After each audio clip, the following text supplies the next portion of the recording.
आज हम पढ़ेंगे मेजर ह्यूमन ऑर्गन्स के बारे में। अगर हम ह्यूमंस की बात करें तो ह्यूमंस के अंदर काफ़ी ज़्यादा ऑर्गन्स पाए जाते हैं। फॉर एग्जांपल अगर हम यहाँ पे इस इमेज में देखें तो हमें काफ़ी ज़्यादा ऑर्गन्स नज़र आ रहे हैं। मिसाल के तौर पे सबसे पहले हम बात करते हैं आई की। आई यानी आँख, तो ये क्या है? ये एक ऑर्गन है। इसी तरह ईयर क्या है? ईयर भी एक ऑर्गन है। और नोज, नोज क्या है? नोज भी एक ऑर्गन है। तो अगर हम बात करें आई की, नोज की और ईयर की, तो ये अपने अपने डिफरेंट फंक्शंस परफॉर्म करते हैं। सबसे पहले हम ये देख लेते हैं कि ऑर्गन क्या होता है। तो ऑर्गन को समझने के लिए हम यहाँ पे देख लेते हैं। तो सबसे पहले हम देखते हैं कि सेल क्या है। तो सेल जो कि बेसिक यूनिट ऑफ लाइफ होता है, उससे ऑर्गन बनते हैं। लेकिन उससे ऑर्गन कैसे बनते हैं? जब एक तरह के सेल्स इकट्ठे होके खास किस्म का फंक्शन परफॉर्म करते हैं तो उसको कहते हैं टिश्यू। तो ह्यूमन बॉडी के अंदर काफ़ी ज़्यादा तादाद में क्योंकि सेल्स भी होते हैं और इन्हीं सेल्स से जो हैं वो टिश्यू बनते हैं और टिश्यूज़ ख़ास किस्म के फंक्शंस परफॉर्म करते हैं। लेकिन जब मुख्तलिफ किस्म के टिश्यूज़ इकट्ठे होके स्पेसिफिक फंक्शन परफॉर्म करते हैं तो उसको हम कहते हैं ऑर्गन। तो ऑर्गन कैसे बनता है?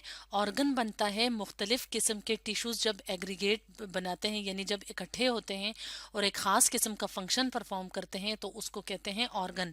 तो आज हम कुछ इम्पोर्टेंट मेजर ह्यूमन ऑर्गन्स को डिस्कस करेंगे। तो सबसे पहले हम बात करते हैं ह्यूमन स्किन की। तो स्किन यानी कि जो जिल्द है वो ह्यूमन बॉडी के अंदर सबसे बड़ा ऑर्गन है, क्योंकि ये ह्यूमन बॉडी की आउटर कवरिंग बनाता है और ये पूरी बॉडी के ऊपर स्किन मौजूद होती है। तो स्किन मुख्तलिफ किस्म के फंक्शंस परफॉर्म करती है। तो सबसे पहला फंक्शन जो स्किन का होता है वो क्या है? स्किन का फंक्शन है प्रोटेक्शन प्रोवाइड करना। ये आउटर कवरिंग बनाती है स्किन, तो ये क्या करती है? इसका सबसे इम्पोर्टेंट फंक्शन है कि ये बॉडी की हिफाजत करती है।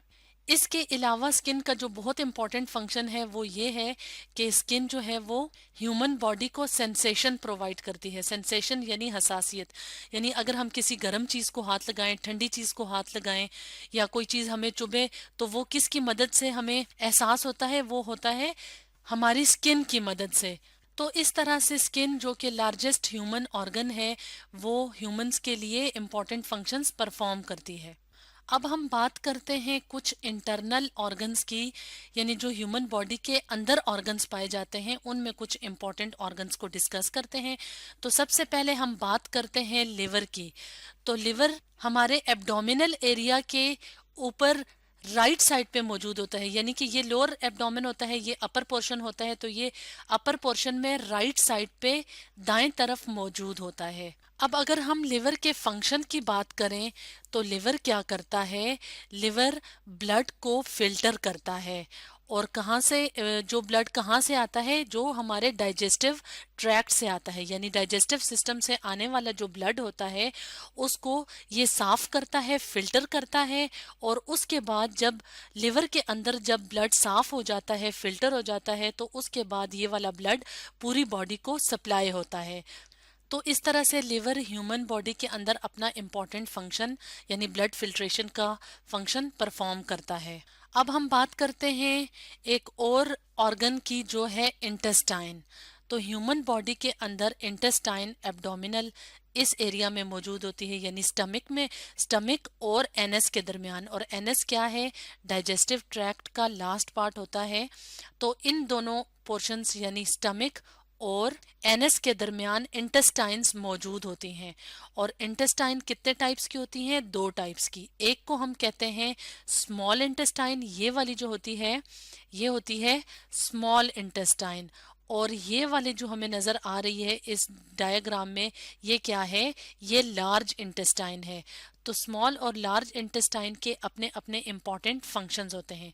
तो सबसे पहले हम बात करते हैं स्मॉल इंटेस्टाइन की। तो अगर हम स्मॉल इंटेस्टाइन के इम्पॉर्टेंट फंक्शन की बात करें तो स्मॉल इंटेस्टाइन का फंक्शन क्या है कि स्मॉल इंटेस्टाइन फूड से, यानी जो हम खुराक खाते हैं उसके अंदर से न्यूट्रिएंट्स यानी ग़िज़ाई अज्जा और जो मिनरल्स वगैरह होते हैं उसकी एब्जॉर्प्शन का काम करता है। और उसको एब्जॉर्ब करके ये न्यूट्रिएंट्स और मिनरल्स कहाँ जाते हैं? ये ब्लड के अंदर, और फिर यही न्यूट्रिएंट्स और मिनरल्स पूरी बॉडी को सप्लाई होते हैं। और अगर हम बात करें लार्ज इंटेस्टाइन की, तो जिसको हम बड़ी आंत कहते हैं, स्मॉल इंटेस्टाइन को छोटी आंत कहते हैं और लार्ज इंटेस्टाइन को बड़ी आंत कहते हैं। तो अगर हम लार्ज इंटेस्टाइन की बात करें तो लार्ज इंटेस्टाइन का क्या फंक्शन है? लार्ज इंटेस्टाइन जो हमारा फूड यहाँ पे डाइजेस्ट हो रहा होता है डाइजेस्टिव सिस्टम में, तो जब वो लार्ज इंटेस्टाइन तक पहुँचता है तो लार्ज इंटेस्टाइन क्या करता है कि वो जो खुराक होती है उसके अंदर से पानी यानी जो वाटर होता है उसको एब्जॉर्ब करता है। और ये पानी कहाँ से एब्जॉर्ब होता है? ये पानी एब्जॉर्ब होता है जो रिमेनिंग जो बकाया इनडाइजेस्टेबल फूड मटेरियल होता है वहां से। तो पानी जब एब्जॉर्ब हो जाता है तो बाकी जो इनडाइजेस्टेबल फूड मैटर है वो फिर डाइजेस्टिव ट्रैक्ट में आगे की तरफ मूव करता है।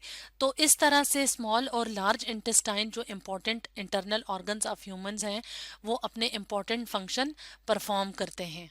तो अगर हम हार्ट की बात करें तो हार्ट कहाँ पे लोकेटेड होता है? ये चेस्ट कैविटी में लेफ्ट की तरफ मौजूद होता है। और अगर हम हार्ट यानी दिल के इम्पॉर्टेंट फंक्शन की बात करें तो हार्ट क्या फंक्शन परफॉर्म करता है? हार्ट का काम होता है पंपिंग ऑफ ब्लड, यानी हार्ट क्या करता है? ब्लड को पंप करता है। और जब ये ब्लड को पंप करता है तो ये सर्कुलेटरी सिस्टम जो हमारी रगें होती हैं यानी आर्टरीज और वेन्स वगैरह होती हैं उसकी मदद से ये क्या करता है? ब्लड को पूरे जिस्म में खून को सप्लाई करता है। तो जब हार्ट पूरे जिस्म को खून सप्लाई करता है तो उसका क्या फायदा होता है? उसका क्या फंक्शन होता है? उससे ये होता है कि ब्लड के अंदर जो न्यूट्रिएंट्स और ऑक्सीजन जिसकी हमारे जिस्म को ज़रूरत होती है तो वो ऑक्सीजन और न्यूट्रिएंट्स जो हैं वो जिस्म के हर टिश्यू तक पहुंचती हैं। और जो कार्बन डाइऑक्साइड और दूसरे जो वेस्ट मटेरियल्स होते हैं, जो फाजल मादे होते हैं, वो उन टिश्यूज से वापस ब्लड में शामिल होते हैं और फिर वहां से ये कार्बन डाइऑक्साइड है वो लंग्स के जरिए, फेफड़ों के जरिए बाहर निकल जाती है। यानी फेफड़े कार्बन डाइऑक्साइड गैस को वेस्ट मैटर के तौर पे बाहर की तरफ निकाल देती है। अब हम बात करते हैं एक और इंटरनल ऑर्गन जिसको किडनी कहते हैं।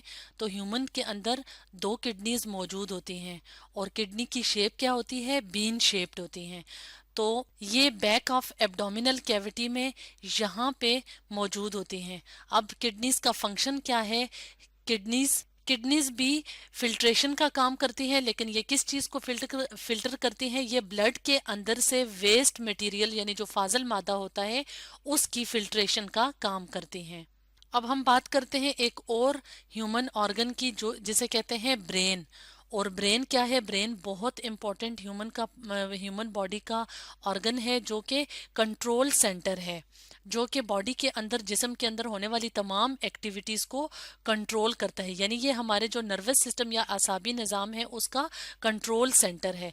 तो अगर हम कुछ इंपॉर्टेंट फंक्शंस की बात करें, जैसे कि अब यहाँ पे हम डायग्राम में देख रहे हैं कि ब्रेन कहाँ पे मौजूद होता है? स्कल के अंदर यानी खोपड़ी के अंदर मौजूद होता है।